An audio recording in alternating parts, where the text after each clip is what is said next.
It was supposed to be a peaceful flight, but what unfolded at 30,000 feet shocked everyone on board.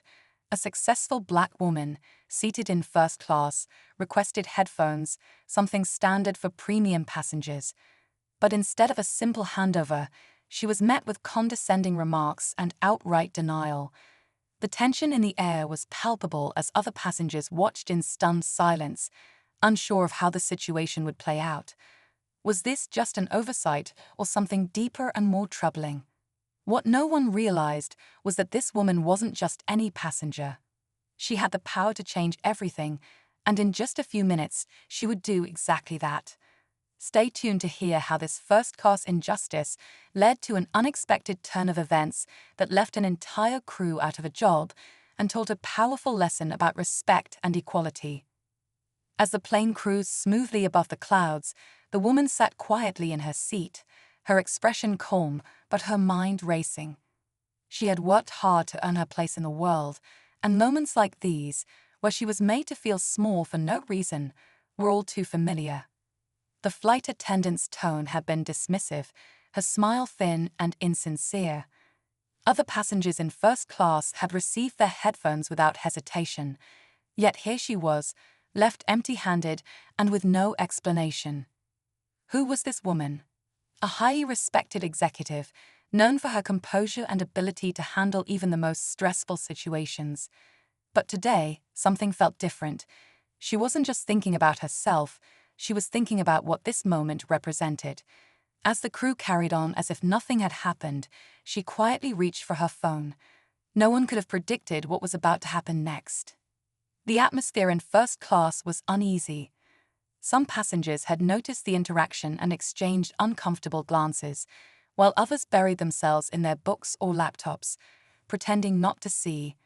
The woman, though silent, was far from indifferent.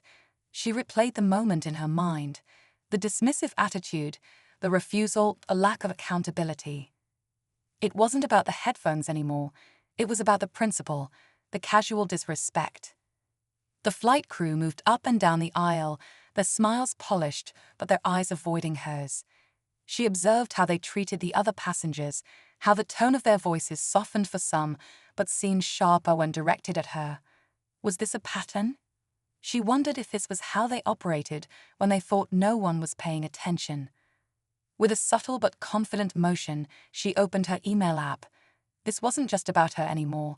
It was about making sure this behavior didn't continue unchecked.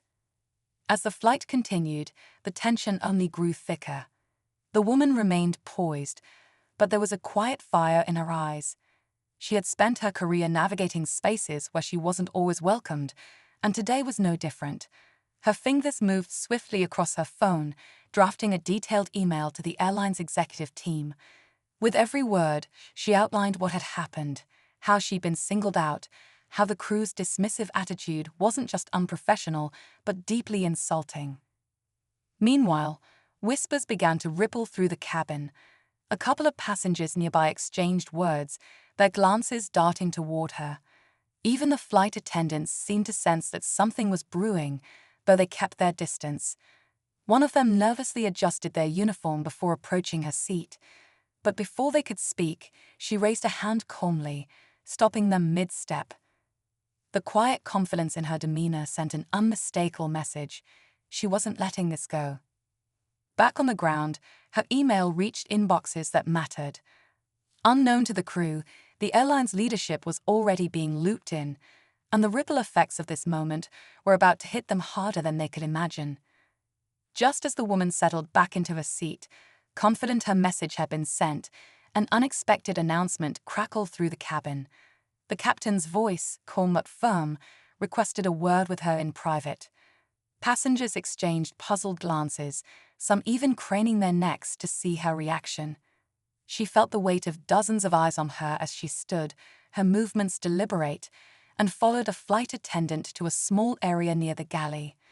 The crew's demeanor shifted visibly as she walked past them. Their smiles were tense now, their earlier confidence replaced with uncertainty. One attendant whispered to another, their expressions betraying concern. Whatever was happening, it was clear they hadn't anticipated it. In the galley, the captain apologized, his tone carefully measured.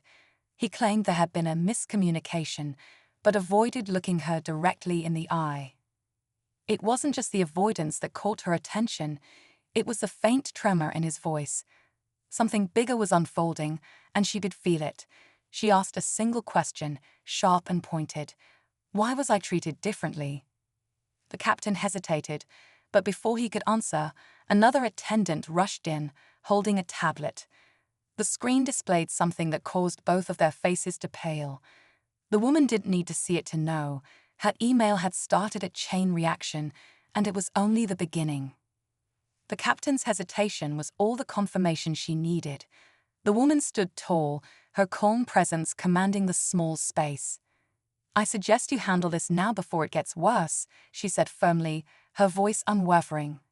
At that moment, the tablet buzzed again, a message from airline headquarters. The crew's behavior had reached the highest levels, and a response was swift. The woman's detailed account, combined with her reputation, had triggered an internal investigation in real time. Within minutes, the lead flight attendant was called to the galley. Her earlier confidence had dissolved, replaced by visible anxiety. The captain read the message aloud, his voice strained as he explained that the entire crew would be grounded upon landing, pending further review. The lead attendant's protests fell flat as the reality of their actions set in. As the woman returned to her seat, the cabin fell silent, the weight of the situation sinking in for everyone. But just as she thought the ordeal was over, another passenger leaned over and quietly thanked her. He introduced himself as a lawyer, explaining he'd witnessed the entire exchange and would gladly testify on her behalf if needed. It was a small but powerful reminder that allies can come from unexpected places. When the plane landed, she walked off with her head held high, knowing she had turned an act of disrespect into a powerful lesson. But as she exited the terminal, her phone buzzed again, an email from the airline's CEO requesting a personal meeting. The story wasn't over, but one thing was certain: she had made her voice heard.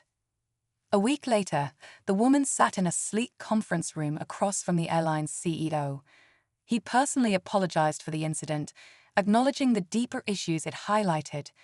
The airline promised immediate changes, including better training for its crew and a renewed focus on customer respect and inclusion. The woman didn't stop there. She pushed for real accountability, ensuring the promises weren't just words, but actions that would ripple across the industry. As she left the meeting, she reflected on how the situation had unfolded. It wasn't just about her or the headphones. It was about challenging behaviors that had been ignored for too long. By standing firm, she had sparked a necessary conversation and created change that would benefit others. Back home, she opened her email to find messages of support from strangers who'd heard her story. She smiled, knowing this wasn't just her victory. It was a win for everyone who values respect and equality.